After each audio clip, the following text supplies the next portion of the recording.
બધા વિનોદભાઈ ને બધા યુવાધન એમ કહે છે કે સાહેબ તમે આવો ચૂંટણી, બાકી હું નિવૃત્ત થયો એટલે મેં આ બધું હવે કંઈ કરવું નથી. ના, તમે આવો, આ નવો પક્ષ છે, પક્ષથી તો હું વર્ષોથી જાણું જ છું આ પક્ષ વિશે. આપણે નોકરી કરતા એટલે એમાં બહુ ઇન્વોલ્વ નહીં થયું, રસ ઓછો દાખવ્યો, સહકાર આપ્યો. હવે નિવૃત્ત થયા છો તો તમે આવો. તો આ એક જિલ્લા પંચાયતના સભ્ય તરીકે મેં મારું ઉમેદવારી નોંધાવી છે અને આપણા આ વિસ્તારમાં તાલુકા પંચાયતના સભ્ય તરીકે નંદાબેન રોહિત જે કીર્તિના વતની છે, જે એસટી સીટ આદિવાસી સીટ હોય એટલે ત્યાંના સમાજના એક બેન લીધા છે. તો આ બંને ઉમેદવાર નવા પક્ષ તરીકે આમ આદમી પાર્ટી, જાણો છો ને, આ બધા વર્ષોથી આપણે એક જ પક્ષને મત આપીએ.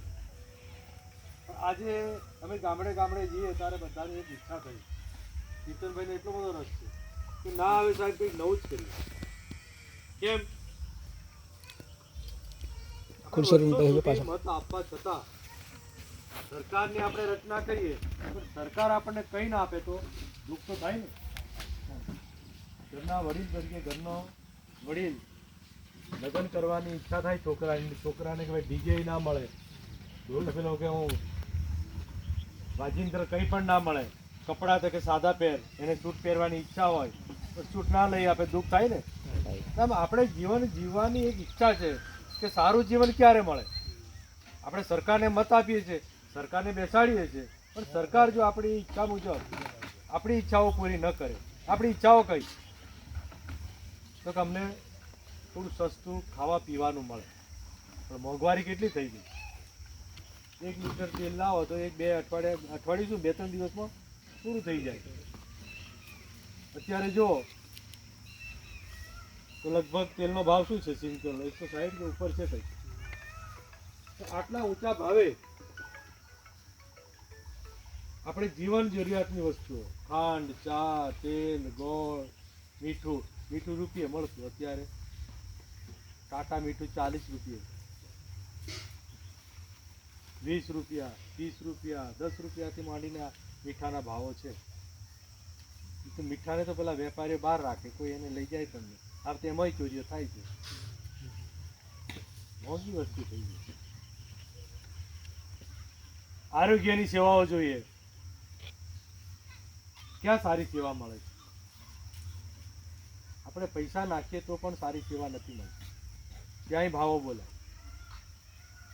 શિક્ષણ, હું શિક્ષક તરીકે બોલું છું.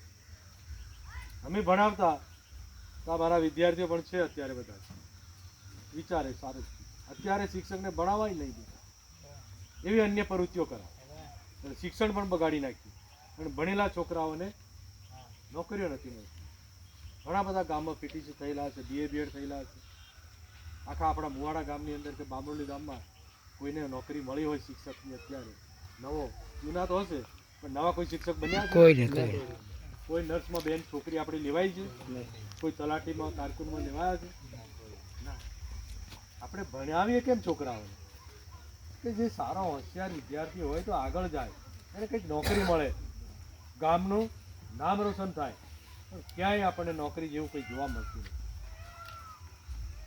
તો આ બેરોજગારીનું પ્રમાણ એટલું બધું વધી ગયું, પછી આપણે એમ થાય કે છોકરાને ભણાવવાનો શું મતલબ, નોકરીઓ તો મળતી નથી.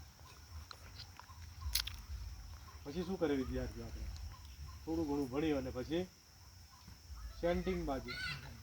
આપણા અત્યારે બધા ઘરો જે ચાલે છે કોનાથી ચાલે છે? સેન્ટિંગથી ચાલે છે. સ્થાનિક રોજગારી છે આપણને અહીંયા? બારિયામાં જાઓ તમને મળે છે રોજગારી? કોઈ પણ જગ્યાએ બારિયામાં એવું કોઈ નાનો ઉદ્યોગ નથી કે એમાં 50-100 માણસો રોજગારી મેળવે. 5 માણસો રોજગારી મેળવે એવું કોઈ સ્થાન નથી. પહેલાં પેલી હ્યુમ પાઇપલાઇન ચાલતી હતી, એ બંધ થઈ ગઈ.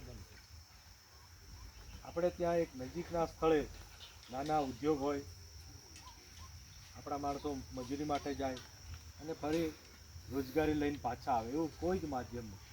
આપણે માત્ર ને માત્ર સેન્ટિંગના હથોડી પકડી અને પહોંચી જઈએ છીએ અમદાવાદ, વડોદરા, સુરત. આનાથી જ આપણા જીવન બધાનું પસાર થાય છે. કોઈ પણ પર્સન, લગ્ન હોય, ઘર બનાવવાનું હોય કે કોઈ દેવું હોય, તો દેવું કાઢવા માટે માત્ર મજૂરી જ છે. ખેતીમાંથી થાય છે? ખેતીમાંથી શું નીકળે? ખાવાનું નથી નીકળતું. અને એના ભાવો છે શું? મકાઈના ભાવો છે અત્યારે 250 રૂપિયા. એ તો આ વર્ષોથી છે. એમાં અત્યારે જેમ બીજાના ભાવો વધ્યા એમ આના ભાવો વધ્યા છે નહીં. ચા, ખાંડ, તેલ, ગોળ એના જે ભાવો વધ્યા છે 200 રૂપિયા. આપણે ડાંગરના ભાવો તો ડાંગરના નહીં. આ વર્ષે તો વધારે થોડો વરસાદ પડે ડાંગર